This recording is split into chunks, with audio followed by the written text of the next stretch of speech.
Punta lang po kayo sa Google, doon po sa search bar, i-type nyo po yung BSRS, then may lalabas po dyan, test the BSRS, click nyo lang po yon, and then yan na po yung homepage sa BSRS.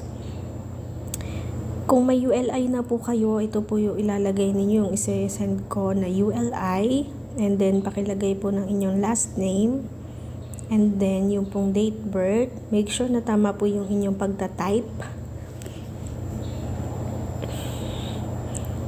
Ayan, hanapin nyo lang po yung year, birth year nyo, and then make sure dun sa taas makikita ninyo yung inyong year, and then yung date and yung month, then click submit. Waiting lang po kayo dyan. Kung mahina ang internet,